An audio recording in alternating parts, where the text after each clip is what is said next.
Hey everybody, it's just my opinion, Bob, and it's January 15th, 2025. Today I'm going to do something a little different. I had a request from Dennis to talk about drums a little bit because I never mentioned drums. So I'm going to try that today. I'm going to make a couple of videos on this. Today I'm just going to talk about a drum kit for working musicians, and this is just my thought and my opinion. And on that note, I got to tell you, I got an opinion.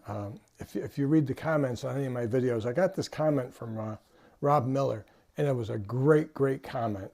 And I told you before, I enjoy constructive criticism. And I just thought this was a great comment, and I responded to him. But I wanted to read it to you. It says, Bob, I've been subscribed and watched every video you've made. That being said, I've tried to keep an open mind on everything you say. I'm going to stop viewing for now because the subject matter is completely inconsequential, and you don't have enough product knowledge on acoustic guitars. I apologize if I'm too caustic, but I tried to simply be entertained and learn something about acoustic guitars and could not. My personal opinion only. Well, boy, if that isn't hitting the nail right on the head. Inconsequential. Yeah, you don't have enough product knowledge on acoustic guitars.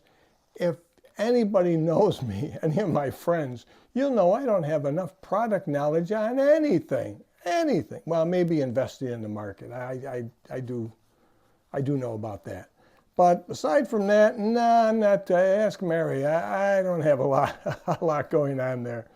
So, yeah, I know this isn't for everybody, and I'm not a professional musician. I never claimed to be.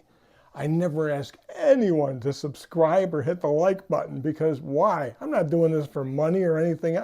I'm just Joe Blow. I'm a weekend musician. That's all I ever was. And I'm just trying to relay things to you with comments coming back from you that might educate me on things. And plenty of you have. I've learned a lot from your comments.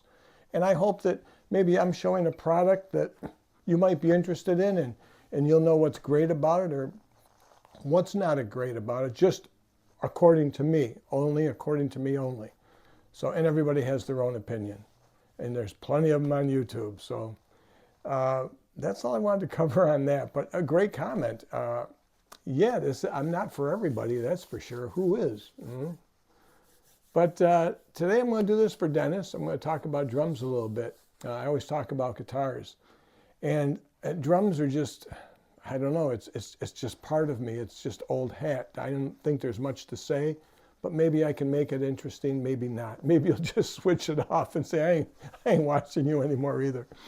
So today what I want to cover is drums for working musicians. So to give you a little background, in our family, most of the family is musicians. What I mean is they play an instrument. Some play it just for themselves. Some pursued it and play out weekends and small jobs and gather with groups. Some are still looking for the dream. But anyways, it goes from me, my parents, my children, me, my parents, my grandparents, and it just keeps going. In our family, we were always taught from my grandfather, we were always taught, enjoy music, have fun with it, and play with as many people as you can. But never take it seriously. Don't give up your family. Don't give up your life. Don't give up your life and your family for music. It's not worth it. If the door opens and you meet the right person at the right time, it'll happen. Your career will just take off and you'll be in that other level. But if you're going to chase it all your life, you're going to sacrifice a lot, and you're going to miss a lot of things. So that's the code we lived by, and I'd say 95% of our family did that. You know, I mean, I started playing drums when I was 8 years old. I played my first job when I was 10 years old. My grandmother took me out on her last performance before she passed away, and that was a thrill for me. It was a big deal. And then as I grew, I met people and friends, and we started forming bands, and I'd play at different functions. And as I got older and was old enough, I'd be playing in the bars and out different things, and whatever it called for, I'd play. I'd play all types of music, whatever anybody wanted. I could play jazz. I would play jazz from the 30s, 40s. I'd play the music, country music. I'd play oompa shoopa, anything, whatever the job called for. Classic rock, it didn't matter. I was up for anything, and I think that's why I was working all the time. I was able just to sit down, sit in, kind of like a plug and play type of guy. I could just go with it. So I was very fortunate. Drums came very easy to me. And I'm not a very good guitar player, but I'm a good rhythm player. And I think I'm a good rhythm player maybe because I'm a drummer. Same thing for bass. I'm a decent bass player. So that kind of all ties in together. So anyhow, I got my first set of drums when I was 13 years old. It was a set of Kents, and it was a 3-piece set. And when drummers talk about a piece set, they'll say they have a 4-piece or a 5-piece, a 6-piece. What they're referring to is the drum, the shell.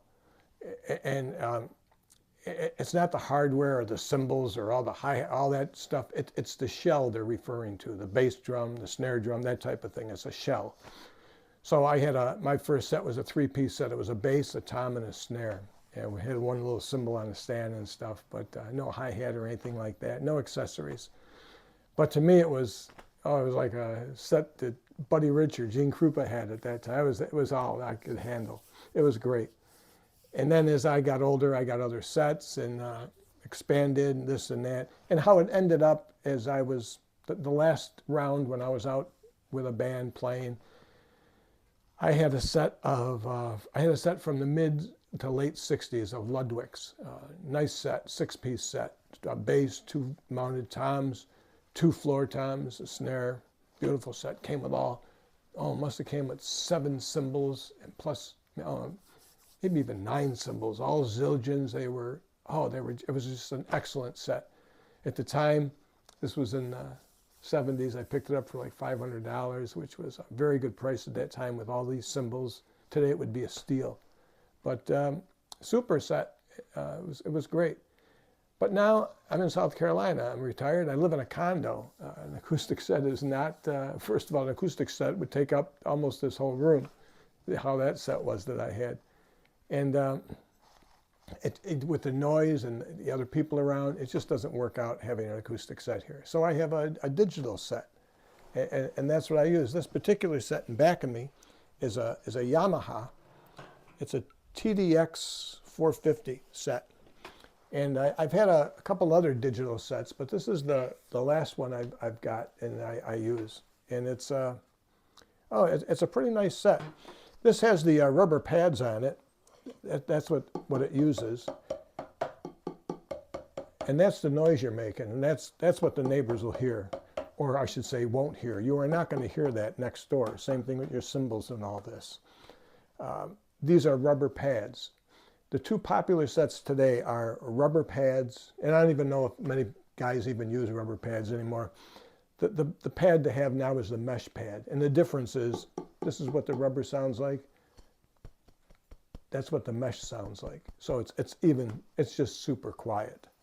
So this has a real bass drum pedal that's hitting the pad, and it's cast metal. It's not a plastic pedal or just a switch that you're hitting.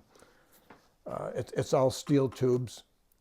Oh, not all steel, I'm sorry. Some of it's plastic, PVC, and that's probably why it's so light. You have your computer bank, and by the way, all this information I'm giving you, it's kind of boring because every drummer knows all the stuff I'm talking about. And so I don't know. I just hope this goes over okay. This computer bank here allows you, I had a set of Ludwig's, and it was a very nice set. I loved it, and I could play. But that's what I had, was a set of Ludwig's, and I'd have certain cymbals, and that's what it was. With something like this, you can have a set of Ludwig's, you can have a set of Gretsch, you can have a set of Rogers, you can have a set of pork pies, you can have anything you want. Because it's modeling, you can have everything you want. Cymbals are out of sight with the price. They are so expensive, unbelievable. One cymbal can cost more than I paid for my whole drum set of Ludwig's. So with this, you can have any brand of cymbal, any size cymbal. You can have a 48 Chinese gong if you want. You can have the crash, the ride, the splash, everything. All you got to do is just punch it in. You can have any kind of, you can have a marimba. You can have a xylophone. You can do anything you want with these. They just model everything. Steel drums, different types of wood. It's just, it's incredible.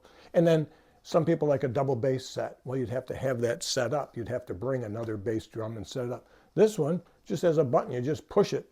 You can make both pedals. You can make your hi-hat and bass pedal. It's a double bass right there. Go back and for another song, hit the other button. You're back to your regular set with your hi-hat. No switching. Nobody's got to come in and change anything. It's all taken care of. Then the beauty is you can just pick this thing up with 2 hands. I can pick it up with 2 hands. Don't have to fold anything. Don't have to take anything apart. Nothing. Pick it up with 2 hands, put it in the back of the car, get to where I'm going to play, take it out, put it right on the floor, and start playing. That's it. The only thing I carry is the 2 pedals, naturally, the throne I'm sitting on, and then your powered speaker, if you're using a powered speaker. If you're using a powered speaker, you have to get one that's loud enough, and I have one. I have a very high output PA speaker, because when I'm playing classic rock and I'm playing with guys that are all using their individual amplifiers, you got to have something that's going to keep up and kick out, and I do. So if you wanted to just use your speaker at home in the condo like this, you could use it and you can adjust the volume. That's the great part. You can just turn it down low and do it. You can't do that with acoustic drums unless you got claws and rubber on them and everything else, and then it takes a lot of fun away too. But anyways, with the other nice part about these is you can just plug a set of headphones in and just use your headphones, and that's very nice. So for the working musician like I was, where I would go gig and on a weekend and do it for a bag of groceries, or do it for some extra money, for take my wife, my sweetheart, take her out for dinner or date night, or get something extra for the kids, like that. For a working musician that's just playing the bars, the clubs, this is, to me, the answer. This is what I think. This is a dream come true. If I would have had something like this back in the day, I probably would have done it. But again, technology is just coming and making everything so much easier. And this really does make it nice and easy. Now again, this is a set I use if I'm going to play loud and I'm going to play big, and we're playing classic rock and everything. I have other sets that are more compact, even a smaller footprint. And then I have something I use for just when I'm playing acoustic guitar. So, and I'll be making videos to follow that up. But like I said, in my family, that's how we were taught. There's that saying, a musician is the only person that spends $5,000 on gear and goes out for a $50 gig. And there's a lot of people that do that. I mean, that's true. It wasn't so in my case. I always made sure whatever I bought, I recouped that money pretty quick on what I was working at. So I guess that's really all I wanted to cover on this, and just explain that these are just a home run. And like I said, every drummer already knows what these sound like, and they all sound the same. You can make it. It doesn't make any difference what size the pad is, but these are zoned. That's another nice feature. There's a sound when you hit the pad. There's a sound when you hit the rim. There's another sound when you hit this other rim. It's like a real drum. Same thing with the cymbal. You hit on the inside, and you're hitting the bell. Hit on the outside, you're hitting the big part of the cymbal. You're hitting your ride, your crash. It's oh man, it's just neat. I think it's incredible. But the big thing too is just the convenience and the carrying it. It's a small footprint, very nice.